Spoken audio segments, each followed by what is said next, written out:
E aí, família, vai um vídeo aleatório, completamente aleatório, eu jogando Minecraft e falando sobre catolicismo, ponderando sobre catolicismo. Tem um problema que eu vejo, né, nas redes, aí, até em casos mais interpessoais mesmo, que não deveria haver, mas que acontece, é que, por exemplo, eu sendo católico, não tenho ódio, né, não tenho um sentimento ruim, um sentimento de ruim, eu tenho um ódio profundo contra o protestante. Não, não existe isso. Ora, eu não tenho essa crença, mas se você tem, se é a sua maneira de se conectar com o divino, que assim seja. Mas há um ódio no protestantismo pelo catolicismo.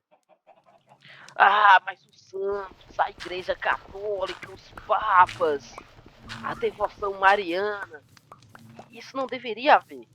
Não só por um sentido de codescendência religiosa, que é essa matriz, né? Toda matriz cristã, em algum momento, parte do cristianismo arcaico, que foi um cristianismo historicamente católico, que a gente, estudando história, eu não estou falando da minha crença pessoal, eu estou falando do entendimento de, nos primórdios do cristianismo, nos primórdios do catolicismo, na patrística da igreja, ela se afirmava católica.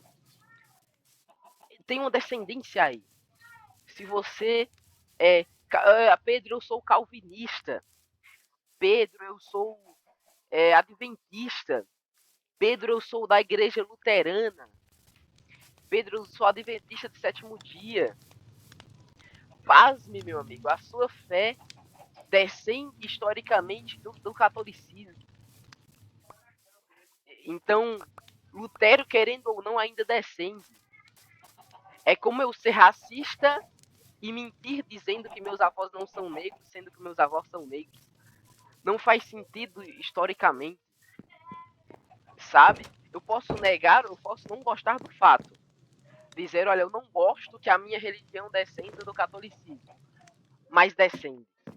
E a partir disso não faz sentido o meu ódio contra a devoção mariana, os santos, porque vem base.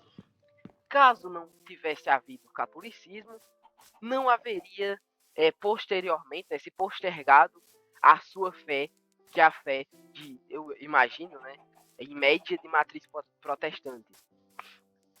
E isso é muito forte.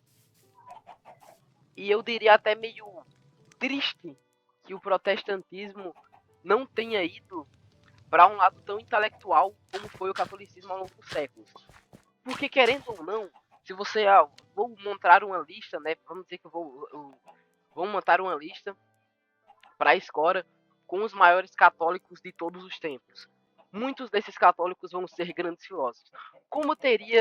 Não teria como falar, aliás, do catolicismo sem falar dos filósofos da patrística e depois dos filósofos da escolástica. Não teria como. É uma religião, é uma fé que é muito intelectual. Santo Agostinho de Hipólita, aliás, quando fala da, da, como é que chama? Da sua,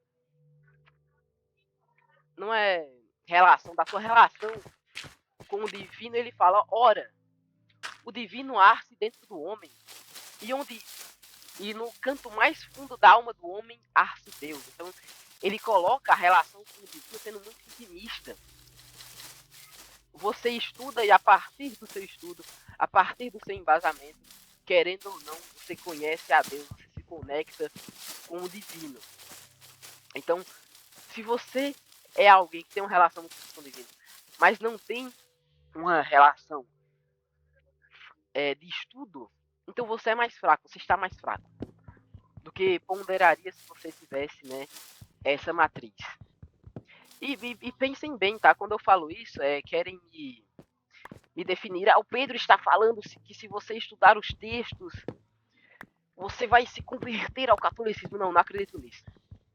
Porque, mais uma vez, é uma relação íntima. De maneira que não havia, mais ou menos como é no budismo, não havia como você estudar e não, cara, estudei aqui, ferrou, é impossível estudar os textos da patrística e não se tornar católico. Não, eu não estou falando isso. Eu estou falando que dentro da relação já católica é muito veemente essa relação de Deus está dentro do homem. Deus está no canto mais fundo e profundo da alma do homem, está a presença do divino.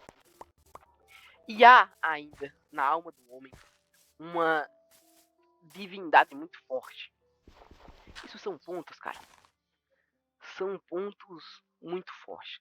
Muito fortes. E aliás, agora voltando a pouco a falar sobre apego histórico. Eu poderia me apegar ao catolicismo como ele é hoje. Só que não é que o catolicismo é hoje. É que ele está hoje. Querendo ou não, ele vai mudar. Por exemplo, não vou me recordar agora qual é, mas se vocês quiserem estarem comentando aí, eu posso até estar pesquisando para me referir melhor depois sobre uma carta que Constantino manda a alguns bispos, salvo engano, a São Jerônimo. Ele manda a São Jerônimo o pedido de alguns textos, né, de algumas coletâneas de textos cristãos para um congresso. Detalhe, ele não se refere a esses textos como Bíblia, mas como é um coletânea de textos, né, mais ou menos como eu tenho uma coletânea de textos do Bram Stoker, como eu tenho uma coletânea de textos que está presente no Drama Paga, narrativas comuns, ele pede essa coletânea. Então, a partir disso, podemos imaginar que não havia um livro uno, né, um livro só, um único livro que tinha algum nome que não Bíblia. E a partir disso, a Bíblia não foi sempre assim, né? Houve um momento em que não existia Bíblia. Então, se esse protestante e se apega à Bíblia e quando ela não existia. Porque, olha, se eu sou católico, eu posso dizer, havia a sucessão apostólica, havia uma tradição ínfima, uma tradição cotidiana ali, que era a sucessão apostólica. Aí isso eu posso dizer, olha, realmente o catolicismo parte disso. Mas a sola escritura só passa a ter sentido quando há escritura. Mas, por exemplo, no século I e II, muito mais do que escritura, haviam-se narrativas. Como me apegaram narrativas? Então, eu acredito que, querendo ou não necessariamente você vai se tornar católico, mas querendo ou não, a partir de um estudo bíblico, você vai voltar seus olhos para o catolicismo de maneira muito forte, né? Muito inegável. Não tem como, cara. Não tem. Desculpem. Vocês que têm. Existem essas pessoas, infelizmente, existem essas pessoas que têm um profundo ódio à Nossa Senhora, à Virgem Maria Santíssima. Existem pessoas que têm um profundo ódio, não à Igreja Católica. Muitas poucas pessoas no mundo, muitas poucas pessoas, talvez 1000 pessoas no mundo, o mundo tem bilhões de pessoas, talvez 1000 pessoas no mundo tenham ódio à Igreja Católica. Talvez. Ou talvez menos. Talvez 100 pessoas no mundo tenham ódio à Igreja Católica. E mais milhões de pessoas tenham ódio porque elas pensam que a Igreja Católica é. Igreja Católica é essa, aliás, que não sei do embasamento histórico, mas hoje em dia é a maior organização de ação social, né? A maior organização não governamental de orfanatos, de ONGs, de asilos do mundo. Não há uma maior no mundo. E o mundo, querendo ou não, o Ocidente, querendo ou não, só é assim porque é por causa do catolicismo. Olha, como seria possível... A gente está no Brasil, por exemplo. As grandes navegações, da maneira que foram, sem o catolicismo. Como seria a reconquista da Península Ibérica sem o catolicismo? Como seria os impérios, né, o mercantilismo, sem o apoio do Papa da época? o que seria da história do Império Romano e depois da história do Ocidente sem o Papa Leão I? Então, cara, não tem como, velho. É aquela coisa, não tem como falar da história do Brasil sem falar de do, do imperador, cara. Não tem como, velho. Você vai falar, olha, eu estou contando a história do Brasil, mas ele não é tão importante, então eu não vou falar de Dom Pedro I. Não tem como.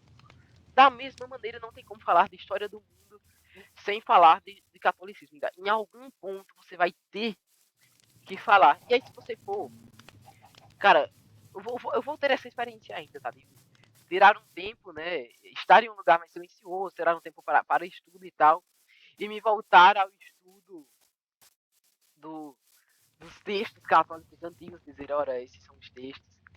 E veementemente não tem como negar-se aqui, cara. Não tem como. É inevitável. Inevitável se negar a história do mundo sem falar da história do catolicismo. Então o vídeo de hoje foi isso, foi só eu falando é, aleatoriamente, aí falando muito aleatoriamente sobre. E é isso, espero que vocês tenham gostado. Até a próxima. E foi isso.